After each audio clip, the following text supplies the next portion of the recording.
Hello friends, मैं अभिमन्यु आप सभी का स्वागत करता हूं अपने यूट्यूब चैनल IAS अकेडमी में। आज हम उच्चतम न्यायालय को पढ़ने वाले हैं। आज से हमारी क्लास जो स्टार्ट हो रही है इंडियन पॉलिटी के अंतर्गत वह है उच्चतम न्यायालय। तो आज हम उच्चतम न्यायालय से संबंधित जो भी तथ्य होंगे उन पर चर्चा करेंगे। वैसे तो उच्चतम न्यायालय बहुत बड़ा चैप्टर है, तो यह 3-4 क्लास मतलब 3-4 वीडियो बन सकता है इसका, तो इसलिए एक क्लास में ख़त्म नहीं होगा। तो आइए उच्चतम न्यायालय के बारे में जो फैक्ट हैं उन पर चर्चा करें। सबसे पहले तो सुप्रीम कोर्ट जो है यानी कि उच्चतम न्यायालय, ये एक एपेक्स कोर्ट है, यानी कि इसके बाद कहीं पर आप मतलब अपने मामले को नहीं ले जा सकते हैं। यदि आप कहीं केस करते हैं जैसे डिस्ट्रिक्ट कोर्ट या और किसी कोर्ट में केस करते हैं तो उसके बाद हाई कोर्ट जाते हैं, यदि उससे आप संतुष्ट नहीं होते हैं तो फिर यदि हाई कोर्ट से भी आप संतुष्ट नहीं होते हैं तो सुप्रीम कोर्ट जाते हैं। और सुप्रीम कोर्ट एपेक्स कोर्ट है, यानी कि यहाँ पर इसके बाद आप कहीं नहीं जा सकते। सुप्रीम कोर्ट का जो फैसला हो गया वो हो गया। इसमें यह है कि यदि एक बार सुप्रीम कोर्ट का फैसला हो जाता है तो दोबारा भी आप मतलब केस कर सकते हैं, लेकिन यदि आप दोबारा करते हैं तो उस सिचुएशन में सुप्रीम कोर्ट देखती है क्या मतलब सुप्रीम कोर्ट के द्वारा कुछ गलत डिसीजन दे दिया गया या फैक्ट या और भी चीज़ों पर विचार करके उसके बाद फिर फैसला देती है या उसे खारिज कर देती है। तो आइए देखते हैं सुप्रीम कोर्ट सबसे पहली बार सुप्रीम कोर्ट ये 1773 के रेगुलेटिंग एक्ट से बना था, जो कि जिसका नाम सुप्रीम कोर्ट था, लेकिन वह सुप्रीम कोर्ट एक्चुअल में नहीं था, क्योंकि वह सिर्फ बंगाल मतलब ये कोर्ट जो थी ये कलकत्ता में स्थापित की गई थी। कलकत्ता और उसके आसपास जो क्षेत्र थे जो कि अंग्रेज़ों के अधीन थे, सिर्फ उसी क्षेत्र के केस यहाँ पर आते थे और कहीं दूसरे किसी दूसरे प्रोविंस के, जैसे ये कलकत्ता के अंतर्गत था तो जैसे उस समय बंगाल था, उसके अलावा मद्रास प्रेसिडेंसी या बॉम्बे प्रेसिडेंसी या अन्य प्रेसिडेंसी का यदि केस यहाँ पर मतलब उससे पहले एक तरह से यदि किसी का केस चलेगा तो वह मतलब दोनों पक्ष के एक तरह से हामी के बाद ही चलेगा। तो आइए देखते हैं सुप्रीम कोर्ट पहली बार रेगुलेटिंग एक्ट के तहत बना। रेगुलेटिंग एक्ट जो कि 1773 में आया था, एक साल बाद फिर 1774 में वह कोर्ट बना। फिर उसके बाद 1935 का जो एक्ट था, भारत शासन अधिनियम 1935, इसके अंतर्गत संघीय न्यायालय यानी कि फेडरल कोर्ट बना, जो कि 1935 शासन अधिनियम भारतीय शासन अधिनियम 1935 का जो एक्ट था उसके तहत बना 1937 में, 2 साल बाद। और यह भी सुप्रीम कोर्ट नहीं था, मतलब नाम का सुप्रीम कोर्ट था। और यह यदि इसमें ये डिसीजन हो गया तो फिर ब्रिटेन में जो सुप्रीम कोर्ट था वह वहाँ मामला जा सकता है, यानी कि वहाँ आप अपने मामले को ले जा सकते हैं। तो इस कारण से अभी का जो फेडरल कोर्ट है यानी कि अभी का जो सुप्रीम कोर्ट है, संघीय न्यायालय जिसे बोलते हैं, वह एक तरह से यह नहीं था। लेकिन अभी के सुप्रीम कोर्ट की नींव जो है यहीं पर पड़ी थी, मतलब यहीं से एक तरह से सुप्रीम कोर्ट बोल सकते हैं आया है हमारे संविधान में, इसी 1935 अधिनियम के थ्रू ही। तो ये जो 1935 अधिनियम के थ्रू कोर्ट बना था सुप्रीम कोर्ट, तो इसमें संघीय न्यायालय, इसमें जो पहले मुख्य न्यायाधीश थे मॉरिस गुएयर थे। पहले मुख्य न्यायाधीश कौन थे? मॉरिस गुएयर।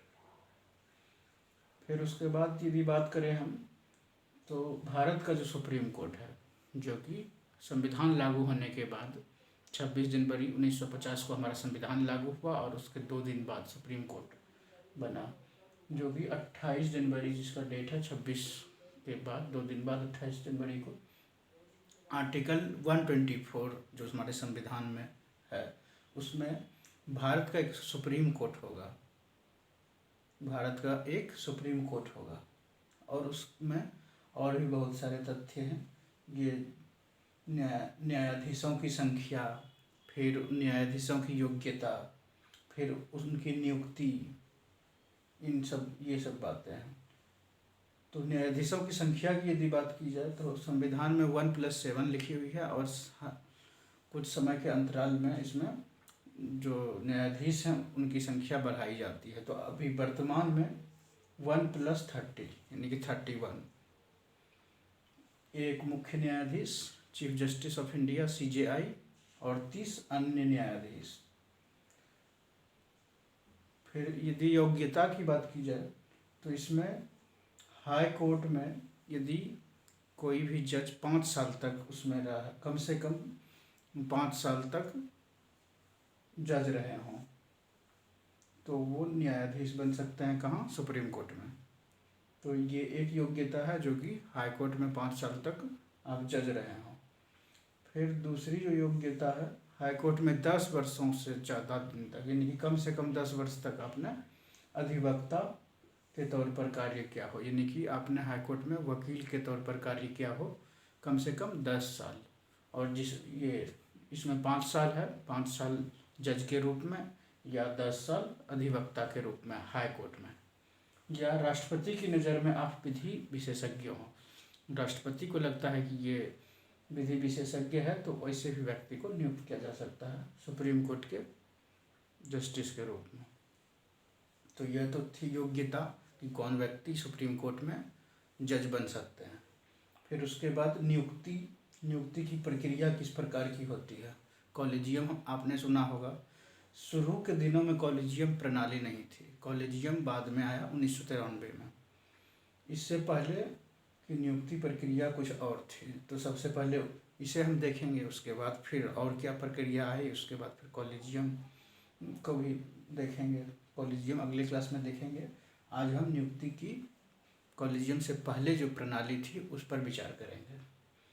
तो 1950 से लेकर 1993 तक जो नियुक्ति की प्रक्रिया थी, इसमें सुप्रीम कोर्ट के न्यायाधीश की जो नियुक्ति होती थी राष्ट्रपति करते थे, और अभी के समय में भी सुप्रीम कोर्ट के जो न्यायाधीश होंगे, कोई भी न्यायाधीश, चीफ जस्टिस ऑफ इंडिया या अन्य न्यायाधीश, सभी की नियुक्ति राष्ट्रपति के द्वारा की जाएगी।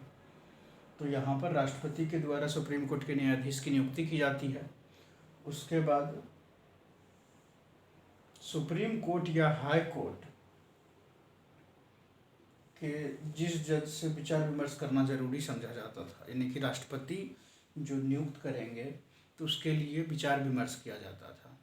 तो सबसे पहले तो राष्ट्रपति नियुक्त कर रहे हैं, तो मंत्रिमंडल जो है वह खुद में विचार विमर्श करते होंगे, यानी कि जो पॉलिटिकल पार्टी सत्ता में है तो वह उनकी मंत्रिपरिषद होगी, और उनका एक प्रधान होगा जो कि प्रधानमंत्री होगा, और वह विचार विमर्श करके कोई नाम देंगे। और सारा काम तो मंत्रिपरिषद का होता है, राष्ट्रपति तो नाम के होते हैं। तो इस कारण से जो प्रधानमंत्री या मंत्री हैं उस पर सारा दामुर्दा, मतलब सारा दायित्व था। तो इसके लिए राष्ट्रपति जो हैं सुप्रीम कोर्ट या हाई कोर्ट के किसी भी जज से मतलब विचार विमर्श कर सकते थे, मतलब उन्हें जो लगता था कि इनसे विचार विमर्श करना चाहिए। ऐसा नहीं मैंडेटरी था कि सुप्रीम कोर्ट के इस जज से या हाई कोर्ट के इस जज से या चीफ जस्टिस से विचार विमर्श किया जाएगा। तो एक बात ये थी।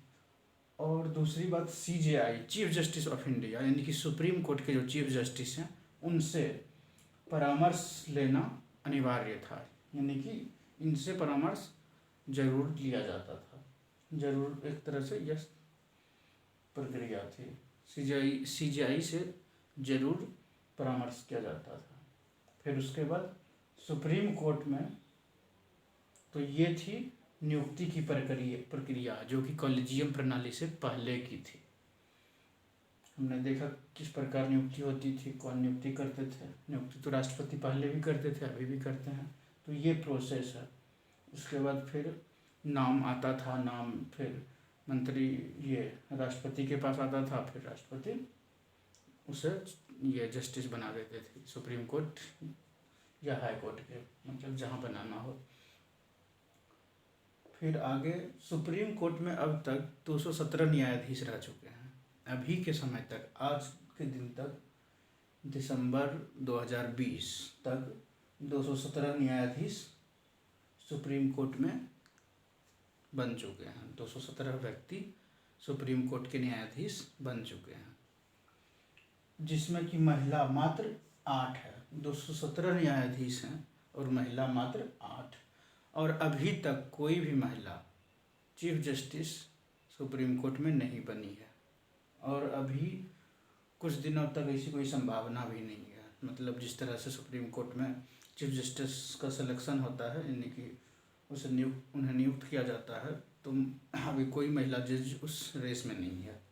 इस कारण से मैं ये बोल रहा हूँ कि 8 महिला अभी तक में सिर्फ सुप्रीम कोर्ट में जज बन चुकी हैं 217 टोटल में, मतलब 8 यानी कि 209 जो है पुरुष बने हैं। और पहले यदि चीफ जस्टिस की बात की जाए तो एस.जे. कानिया जो हैं, ये पहले भारत के CJI chief justice of India रहे हैं। और वर्तमान समय में कितने ये न्यायाधीश हैं हमारे सुप्रीम कोर्ट में? 30 न्यायाधीश वर्तमान समय में 30 न्यायाधीश हैं सुप्रीम कोर्ट में। और पहली महिला की यदि बात की जाए, जो सुप्रीम कोर्ट में पहली महिला न्यायाधीश बनी है, फातिमा बीबी इनका नाम है, जो कि 1989 में बनी थी, 92 में फिर रिटायर्ड हो गई। तो इस तरह से हमने देखा सुप्रीम कोर्ट से संबंधित कुछ तथ्य को और समझने की कोशिश की, सुप्रीम कोर्ट में किस तरह से